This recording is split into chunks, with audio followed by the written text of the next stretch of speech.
नमस्कार दोस्तों, स्वागत है आपका द ट्रिक्स वर्ल्ड में। मैं हूं अनिकेत राज। आज हम पढ़ेंगे हिमालय पर्वत श्रेणी के बारे में। यह एक ऐसा टॉपिक है जिससे लगभग हर प्रतियोगी परीक्षा के प्रश्न पूछे जाते हैं। इस वीडियो में हम हिमालय के सभी प्रमुख श्रेणी, महत्वपूर्ण तथ्य और आसान ट्रिक के साथ पूरे चैप्टर को समझेंगे। तो चलिए बिना समय गवाए शुरू करते हैं। सबसे पहले समझते हैं हिमालय की उत्पत्ति और भू आकृति इतिहास।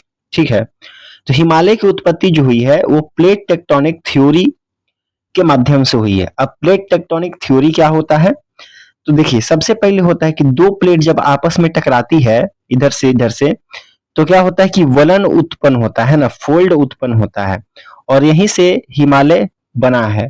ठीक, इसी को कहते हैं प्लेट टेक्टोनिक थ्योरी, जिसको हिंदी में कहते हैं प्लेट विवर्तनिक सिद्धांत। ठीक है, लगभग 40 से 50 मिलियन वर्ष पूर्व इंडो ऑस्ट्रेलियन प्लेट उत्तर की ओर बढ़ते हुए यूरेशियन प्लेट से टकराई। जब टकराई तो क्या होता है कि इसमें दबाव पैदा होता है, वलन पैदा होता है और यहीं से फोल्ड माउंटेन यानी कि वलित पर्वत श्रेणी का उत्पत्ति होता है, जिसमें हिमालय जो है ये भी एक फोल्डेड माउंटेन है, लेकिन ये न्यू फोल्डेड माउंटेन है, मतलब कि हाल में बना हुआ है। सबसे पुराना फोल्डेड माउंटेन कहा जाता है जो है वो अरावली को माना जाता है। ठीक है, यहाँ पे ये बात होता है कि बनी किससे हिमालय, तो याद रखिएगा इंडो ऑस्ट्रेलियन प्लेट जो है वो उत्तर की ओर जा रही थी और यूरेशियन प्लेट से टकराई और यहीं से, और ये घटना कब होता है तो 40 से 50 मिलियन वर्ष पहले होता है। ठीक है, और यही हिमालय की उत्पत्ति का कारण बनता है। टेथिस सागर का अवसादन के बारे में देखते हैं तो दोनों प्लेट के बीच टेथिस सागर के मलबे अवसादों में संपीड़न कंप्रेशन के कारण वलन पड़ा यानी कि फोल्ड पड़ा, जिससे दुनिया का सबसे ऊंचे वलित पर्वत फोल्ड माउंटेन का निर्माण हुआ। ठीक है, अब आता है सतत उत्थान। तो यह यूरेशियन प्लेट के नीचे भारतीय प्लेट के लगातार धंसने के कारण आज भी ऊपर उठ रहा है, इसीलिए इसे युवा वलित पर्वत यानी कि यंग फोल्ड माउंटेन कहते हैं। ऐसा इसलिए कहते हैं क्योंकि लगातार इसका संपीड़न हो ही रहा है। ठीक है, धंस ही रहा है, जिससे क्या होता है कि इसकी ऊंचाई धीरे धीरे और बढ़ रही है। हिमालय समय के साथ और ऊंचा होते जा रहा है, इसीलिए इसको युवा वलित पर्वत कहते हैं। ठीक है, यानी कि यंग फोल्ड माउंटेन कहते हैं। तो हिमालय की उत्पत्ति समझ में आ गया होगा। सबसे पहले देखिए यहाँ पे लिखा गया है फिगर के माध्यम से, लगभग 50 मिलियन वर्ष पूर्व हुआ था। इधर से देखिए इंडो ऑस्ट्रेलियन प्लेट और इधर से यूरेशियन प्लेट जब टकराती है और यहाँ है टेथिस सागर और इसका मलबा होता है, संपीड़न जब होगा तो फोल्ड होगा। ठीक है, जब इधर से एक पावर आएगा इधर से एक पावर आएगा तो क्या होगा कि फोल्ड होगा ऊपर की ओर। ठीक है, जब फोल्ड होगा तो यहीं से क्या होता है कि हिमालय की उत्पत्ति होना शुरू हो जाता है। आगे बढ़ते हैं, देखते हैं हिमालय की ऊंचाई कितनी है, तो लगभग 2400 किलोमीटर है लंबाई और चौड़ाई कितनी है तो 150 से लेके 400 किलोमीटर तक है। 3 समानांतर श्रेणियां हैं जिसको कहते हैं शिवालिक, लघु हिमालय और महान हिमालय, जिसको ग्रेटर हिमालय सबसे पहले हो गया बड़ा, फिर उसके बीच में आता है मिडिल हिमालय और थर्ड में आता है शिवालिक। और उच्चतम शिखर कौन है तो माउंट एवरेस्ट को माना जाता है, जो कि 8,848 मीटर का माना जाता है। ठीक है, चलिए आगे बढ़ते हैं। हिमालय का भौगोलिक और क्षैतिज वर्गीकरण को देखते हैं। इसमें हिमालय जितना भी डायमेंशन होता है, एग्जाम ओरिएंटेड वीडियो होगा तो लास्ट तक देखते रहें, का ये बहुत हेल्प होने वाली है आने वाली एग्जाम में, इसी वीडियो से होगा। देखिए हिमालय का भौगोलिक और क्षैतिज वर्गीकरण के बारे में बात करें तो इसकी अवस्थिति सबसे पहले, और ट्रांस हिमालय यानी कि तिब्बत हिमालय भी जिसको कहते हैं, सबसे पहले समझते हैं ट्रांस हिमालय को। ट्रांस हिमालय कहते किसको है, जैसे कि देखिए हिमालय है तो हिमालय के पार वाले श्रेणी को ट्रांस हिमालय कहते हैं। ठीक है, हिमालय के पार वाले हिमालय को ट्रांस हिमालय कहते हैं। तो यह मुख्य हिमालय के उत्तर में होता है, जैसे ये हिमालय है तो इसके नॉर्थ में मतलब कि उत्तर साइड में होगा। ठीक है, यहाँ पे ये बोलने का मतलब है। प्रमुख से श्रेणियों के बारे में देखते हैं तो इसी में पड़ जाएगा आपका काराकोरम, लद्दाख, जास्कर और कैलाश श्रेणी ट्रांस हिमालय में ही पड़ता है। और इसकी सर्वोच्च चोटी जो है वो केटू है। केटू को गॉडविन ऑस्टिन के नाम से भी जाना जाता है, जो कि 8,611 मीटर का है, जो कि भारत की सबसे ऊंची चोटी कहलाती है। तो भारत की सबसे ऊंची चोटी कौन है? तो केटू है, ठीक है ना। और जिसको काराकोरम श्रेणी में है। और इसकी विशेषता के बारे में बात करते हैं तो यह क्षेत्र वनस्पति विहीन शीत मरुस्थल है। वनस्पति विहीन कहने का मतलब ये है कि यहाँ ज्यादा या ना के बराबर वनस्पतियां होती है और ये शीत मरुस्थल होती है। बिल्कुल।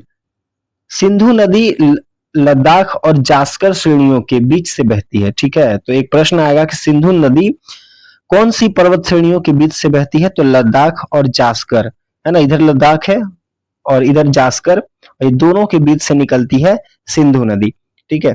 तो ट्रांस हिमालय को तिब्बत हिमालय भी कहा जाता है। यह क्षेत्र भारत के लद्दाख, जम्मू कश्मीर में स्थित है। समझेंगे इस बात को। सबसे पहले देखिए 4 पार्ट में कैसे हो गया। तो सबसे हिमालय के पार वाले हिमालय को कहते हैं ट्रांस हिमालय। इसका एक और नाम है जिसको कहते हैं तिब्बत हिमालय। नॉर्थ की ओर हम चलते जाएंगे तो बीच में आता है ग्रेटर हिमालय, जिसको कहते हैं महान हिमालय या बृहद हिमालय, हिमाद्री। और मध्य हिमालय आता है बीच का। और सबसे पहले जो आता है वो आ जाता है शिवालिक, इसको बाह्य हिमालय भी कहा जाता है। और ट्रांस हिमालय की सबसे ऊंची चोटी कौन सी है? तो इसको कहते हैं केटू, गॉडविन ऑस्टिन के नाम से जानते हैं। आगे बढ़ते हैं। तो जब आगे बढ़ेंगे, सबसे पहले हम ट्रांस हिमालय तो देख लिए हैं, तो अब बढ़ेंगे बृहद हिमालय यानी कि ग्रेट हिमालय। तो इसमें यह देखना है कि यह सबसे आंतरिक यानी कि निरंतर और सर्वोच्च चोटी है। इसकी औसत ऊंचाई कितनी है? तो 6,000 मीटर की है।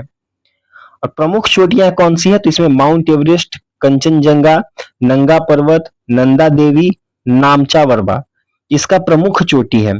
और माउंट एवरेस्ट जो है 8,848.86 मीटर का है, जो कि नेपाल में पड़ता है, ठीक है। और विश्व की सबसे सर्वोच्च चोटी माना जाता है, लेकिन ये भारत में नहीं है। कहाँ है? नेपाल में है। भारत की केटू हो जाएगा। कंचनजंगा के देख लीजिए सेकंड में आता है, जो कि 8,586 मीटर की है। ये सिक्किम में पड़ेगा और ये भारत में है। सिक्किम भारत का है ना राजधानी। फिर आता है नंगा पर्वत, नंदा देवी, नामचा बरवा, ये सब प्रमुख चोटियां हैं, ठीक है। बृहद हिमालय का, ग्रेटर हिमालय का तो याद रख लेंगे। तो इस देखो इसका मुख्य भाग ग्रेनाइट चट्टानों से बना हुआ है। यह हमेशा बर्फ से ढका होता है, जिससे कई हिमनद यानी कि जैसे कि गंगोत्री, यमुनोत्री निकलते हैं, ठीक है। हिमनद ग्लेशियर्स है ना, यहीं से निकलेगा। बृहद हिमालय को ही हिमाद्री भी कहा जाता है। जो ग्रेटर हिमालय है ना, उसको हिमाद्री भी कहा जाता है। यह हिमालय की सबसे ऊंची और भव्य श्रेणी है, ठीक है। चलिए आगे बढ़ते हैं। अब हम पढ़ने जा रहे हैं लघु हिमालय यानी कि मध्य हिमालय कहते हैं। इसको हम हिमाचल के नाम से भी जानते हैं। और वृहद हिमालय ये दक्षिण में स्थित है। दक्षिण कहने का मतलब नीचे की ओर स्थित है। और इसकी औसत ऊंचाई जो है उस 3700 से 4500 मीटर की मानी जाती है। और इसकी प्रमुख श्रेणियां जो है पीर पांजाल हो गई, धौलाधर हो गया, मसूरी हो गया, और महाभारत की श्रेणियां हो जाती है, जो कि नेपाल में स्थित है, ठीक है। इसमें घास के मैदान पाए जाते हैं, है ना, ढलानों पर पाए जाते हैं। जैसे कि कश्मीर में पाए जाएंगे, इसको मर्ग कहते हैं। जैसे कि उसके स्थान पे मर्ग के नाम से 2 स्थान भी आपको मिल जाएगा। जैसे गुलमर्ग हो गया, सोनमर्ग हो गया, कश्मीर में ये घास के मैदान है। उत्तराखंड में घास के मैदान जो पाया जाएगा, जैसे बुग्याल हो गया, पयाल हो गया। तो ये सब प्रश्न आते हैं कि बुग्याल, पयाल कहाँ की घास की मैदाने हैं, तो बोलेंगे उत्तराखंड। और जैसे गुलमर्ग, सोनमर्ग ये सब कश्मीर में घास की मैदाने हैं, जो कि ढलानों पर पाए जाते हैं, ठीक है। तो सबसे पहले देखेंगे ट्रांस हिमालय, पढ़ लिए। बृहद हिमालय जान लिए। लघु हिमालय पढ़ रहे हैं। लास्ट में बचेगा बाह्य हिमालय, ठीक है। तो प्रमुख घाटियां इसकी कौन कौन सी है? तो सबसे पहले कश्मीर घाटी, कुल्लू घाटी और कांगड़ा घाटी इसी में हिमाचल में ही स्थित है। लघु या जिसको मध्य हिमालय कह लो, इसका एक और नाम भी है जो कहते हैं हिमाचल, ठीक है। अब लघु या मध्य हिमालय बृहद हिमालय के दक्षिण में स्थित है, मतलब कि साउथ साइड में स्थित है। देख सकते हो, इसे ट्रांस हिमालय है, बृहद हिमालय है, और इसके साउथ में मतलब नीचे की ओर स्थित है। इसकी औसत ऊंचाई समझ ही लिए है कि 3700 से लेके 4500 मीटर की है, और यह क्षेत्र प्राकृतिक सुंदरता, घाटी और घास के मैदानों के लिए जाना जाता है, टूरिज्म के लिए भी जाना जाता है, क्योंकि बहुत काफी खूबसूरत जगह पे है। चलिए आगे देखते हैं, अब आते हैं बाह्य हिमालय, जो कि इसकी श्रेणी में लास्ट बचता है, जिसको शिवालिक भी कहा जाता है। बाह्य हिमालय कह लो, शिवालिक कह लो, एक ही बात है। विशेषता को देख लेते हैं, तो यह हिमालय का सबसे दक्षिणी और सबसे नई श्रेणी है। औसत ऊंचाई देख लेते हैं, और सबसे कम ऊंचाई इसी की है, 900 से लेकर 1100 मीटर की है। ठीक है, जैसे ये वाला आप देख सकते हो सबसे नीचा। संरचना के आधार पर देखें तो यह मुख्य हिमालय से आने वाली नदियों द्वारा लाए गए ढीले अवसादों से बनी है, इसीलिए यहाँ भूस्खलन अधिक होता है। ठीक है, ये क्या करता है, अवसादों से बना हुआ है, इसीलिए यहाँ भूस्खलन अधिक देखने को आपको मिल जाएगा। एक बात आता है दून और द्वार, जैसे दून में एक शहर है ना, या आप कहते हो देहरादून है, द्वार जैसे हरिद्वार, इसका क्या फंडा है, तो समझते हैं। जैसे कि लघु हिमालय और शिवालिक के बीच की अनुदैर्ध्य घाटियों को पश्चिम में क्या कहा जाता है, तो दून कहा जाता है, जैसे कि इसी के नाम पे पड़ता है, जैसे देहरादून।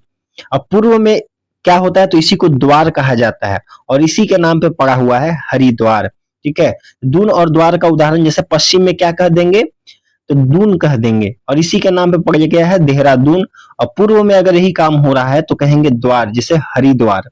ठीक है, ये लघु हिमालय और शिवालिक के बीच की अनुदैर्ध्य घाटियों को कहते हैं।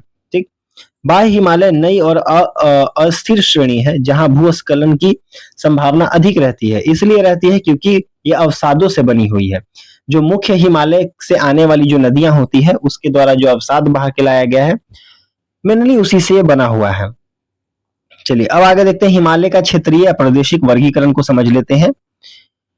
तो 4 पार्ट में इसको बांट के देखते हैं। 2 व्यक्ति का नाम आता है, सर सिडनी और वुराड ने नदी घाटियों के आधार पर हिमालय को पश्चिम से पूर्व में 4 भागों में बांटा है। वो कौन कौन 4 भाग है, तो सबसे पहला भाग आता है पंजाब, इसको या फिर कश्मीर हिमालय कहते हैं।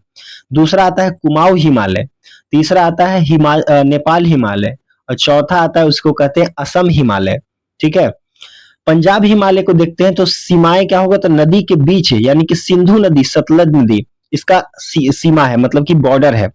मुख्य विशेषता का बात कर लेते हैं, तो काराकोरम हो गया, लद्दाख हो गया, पीर पांजाल हो गया, ये सब श्रेणियां यहाँ मिलेगा। और आता है कि करेवा मिट्टी, करेवा मिट्टी क्या होता है, तो यहाँ ये पाया जाता है, जो कि केसर की खेती के लिए प्रसिद्ध है, यही पाया जाता है, कश्मीर हिमालय में ही पाया जाएगा करेवा मिट्टी, जो कि केसर के खेती के लिए महत्वपूर्ण होता है। कुमाऊं हिमालय के बारे में देख लेते हैं, तो सतलज और काली नदी के बीच इसका है। ठीक है, इसकी मुख्य विशेषता को बात करें तो उत्तराखंड में स्थित है, नंदा देवी और त्रिशूल, बद्रीनाथ चोटियां यही है, गंगा यमुना का उद्गम स्थल यहीं से होता है, कुमाऊं हिमालय। ठीक है, नेपाल के बारे में देख लेते हैं, नेपाल हिमालय, तो सीमाएं कौन, तो काली नदी और तीस्ता नदी के बीच के, और मुख्य विशेषता तो सबसे लंबा भाग ये है, हिमालय का सबसे लंबा भाग है नेपाल हिमालय। माउंट एवरेस्ट और कंचनजंगा जैसे सर्वोच्च चोटियां इसी भाग में है। कौन से भाग में है, तो नेपाल हिमालय में ही स्थित है। जैसे कि माउंट एवरेस्ट का ऊंचाई पहले ही पढ़ चुके हैं 8848.86 मीटर, और कंचनजंगा 8586 मीटर, जो कि नेपाल हिमालय में पड़ता है। अब आता है असम हिमालय, तो कौन सी, तीस्ता नदी और दिहांग दिहांग नदी के बीच में इसका पड़ता है। और मुख्य विशेषता तो पूर्वोत्तर भारत में विस्तृत नामचा बरवा चोटी पहाड़ी जनजातियां यहाँ पाई जाती है। ठीक है, क्योंकि पहाड़ी इलाका है, तो यहाँ पहाड़ी नाम की जनजातियां भी पाई जाती है। नामचा बरवा चोटी कहाँ पे मिल जाएगा, तो असम हिमालय में ही मिलेगा। तो चोटी कौन सा हिमालय में कौन सा चोटी मिलेगा, बहुत सारे एग्जाम में आता है, तो उसको अच्छे से याद रख लेंगे। अब आगे बढ़ते हैं, पूर्वांचल की पहाड़ियों की ओर चलते हैं। पूर्वांचल की पहाड़ी में अगर हम देखते हैं, तो इसमें प्रमुख पहाड़ियां हैं, जैसे कि देखिए दिहांग गॉर्ज के बाद हिमालय दक्षिण की ओर एक तीखा मोड़ लेता है और भारत की पूर्वी सीमा पर फैल जाता है। जैसे प्रमुख पहाड़ियां कौन कौन सी है, वही पूर्वांचल की पहाड़ियां हो गई, जैसे कि पटकाई बुम हो गई, नागा पहाड़ियां हो गया, मणिपुर पहाड़ियां हो गई, और मिजो और लुसाई पहाड़ियां हो गई। तो पटकाई बुम कहाँ पड़ जाएगा आपका, अरुणाचल प्रदेश में पड़ जाएगा। ठीक है, नागालैंड में पड़ जाएगा नागा पहाड़ी, मणिपुरी पहाड़ी मणिपुर में पड़ जाएगा, और मिजो पहाड़ी लुसाई पहाड़ी मिजोरम में पड़ जाएगा। ठीक है, विशेषता क्या है इसकी, तो यह म्यांमार को अराकानयोमा पर्वत श्रृंखला का ही उत्तरी विस्तार है, जो और घने जंगलों से ये ढकी होती है। अराकानयोमा, जैसे कि यहाँ पे देख सकते हो, ये इलाका पड़ जाता है अराकानयोमा का।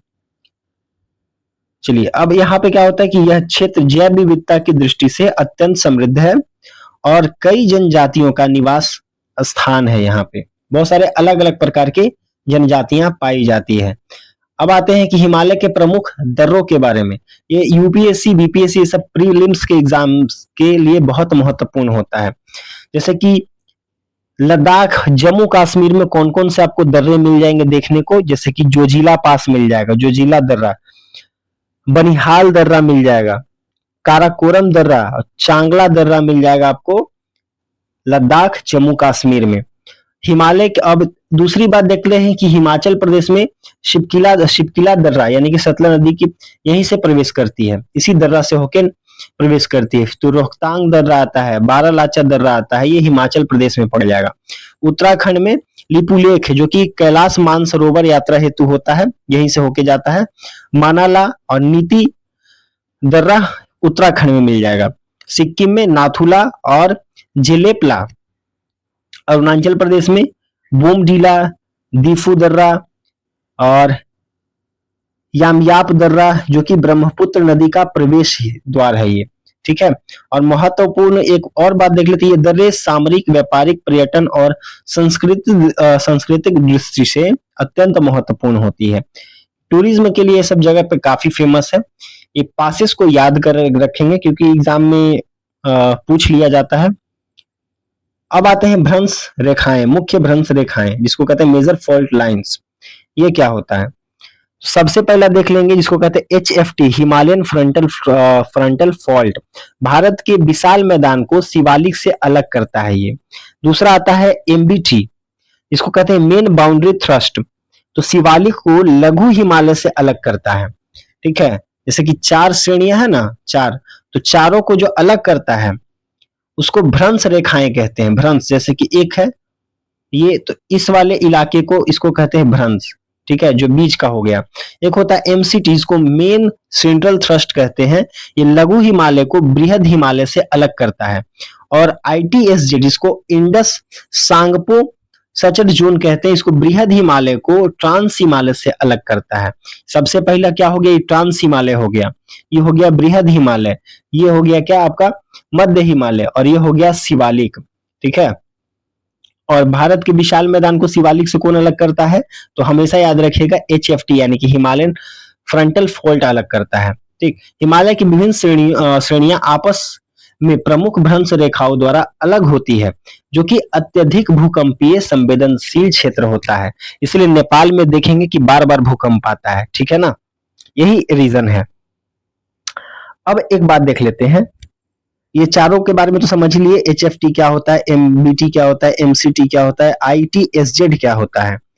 अगर नहीं समझ में आ तो दोबारा एक बार बैक करके वीडियो को देख सकते हो। और ये आपको PDF चाहिए तो व्हाट्सएप चैनल से हमारे जुड़ सकते हो या फिर कमेंट कर सकते हो, आपको मिल जाएगा। ठीक है, सातवां आता है हिमालय के महत्व को समझ लेते हैं कि क्या है। अगर हिमालय है तो क्या हमारे लिए इसका महत्व होता है। देखिए, इससे रिलेटेड बार बार मेंस में प्रश्न आ चुका है कि हिमालय का महत्व बताइए। तो सबसे पहले देखते हैं जलवायु महत्व समझ लेते हैं। तो मानसून अवरोधक का काम करता है, जो दक्षिण पश्चिम मानसूनी हवाओं को रोककर पूरे उत्तर भारत में बर्फबारी कराता है। और इसके बिना उत्तर भारत एक क्या हो जाएगा, तो शुष्क मरुस्थल हो जाएगा। समझ रहे हैं, उत्तर भारत जो हो जाएगा शुष्क मरुस्थल हो जाएगा, मतलब कि रेगिस्तान में बदल जाएगा। अगर ये जो यहां से हवाएं जाती है उसको रोक के अगर यहाँ पे बारिश न कराए तो। अब आता है कि दूसरी है कि साइबेरियाई हवाओं से सुरक्षा प्रदान करता है। तो जो आर्कटिक और साइबेरिया से आने वाली अत्यंत ठंडी ध्रुवीय हवाओं को भारत में प्रवेश करने से रोकता है। ठीक है, इसीलिए यहाँ पे बर्फ जमा रहता है, क्योंकि इधर से जो आ रहा है आपका साइबेरिया की ठंडी हवा, उसको यही दीवार के जैसे खड़ा होकर रोक लेता है। तो सब इफेक्ट यहीं पे दिखता है और हमारे पास नहीं आता है, नॉर्थ इंडिया जिसको कहते हैं, इधर नहीं आ पाता। अगर इधर आ जाएगा तो क्या हो जाएगा कि इधर शीत मरुस्थल बन जाएगा। ठीक है, अगर पानी रोक देगा तो डिजर्ट बन जाएगा, है ना। चलिए आगे बढ़ते हैं। अब आता है दूसरी बात कि जल विज्ञान संबंधित महत्व समझ लेते हैं। तो सदावाहिनी नदियां यहाँ से निकलती है, जैसे कि सिंधु हो गया, गंगा, ब्रह्मपुत्र जैसी 12 माही नदियों का स्रोत है ये, जो कि ग्लेशियरों के पिघलने से जल प्राप्त करती है। ये नदियों उत्तर भारत के उपजाऊ मैदानों का आधार है। ठीक है, जैसे कि उत्तर भारत सबसे ज्यादा उपजाऊ माना जाता है, वहां की भूमि। क्यों? क्योंकि वहां से हिमालय से बहुत सारी नदियां निकलती है और ये नदियां बहुत सारे अवसाद बहा के लाता है। ठीक है, न्यूट्रिशन बहा के लाता है, जो कि इस भूमि को उपजाऊ बनाता है। ठीक है, आगे बढ़ते हैं। अब देख लेते हैं हिमालय का महत्व। ये तो समझ लिए हैं दो पार्ट, एक और समझते हैं कि आर्थिक और पर्यावरण के रूप से कैसा महत्व है इसका, और भू राजनीतिक और सामरिक महत्व क्या है हिमालय का। तो इसमें देखेंगे तो जैव विविधता हॉटस्पॉट के रूप में देखेंगे, वन संसाधन और जल विद्युत क्षमता, पर्यटन, ये सब इसका महत्व होता है। जैसे कि पूर्वी हिमालय वैश्विक जैव विविधता बायोडाइवर्सिटी हॉटस्पॉट में से एक है। यहाँ पे आपको लाल पांडा मिल जाएगा, हिम तेंदुआ मिल जाएगा, है ना, और भी अलग अलग प्रकार के पशु पक्षी मिल जाएंगे।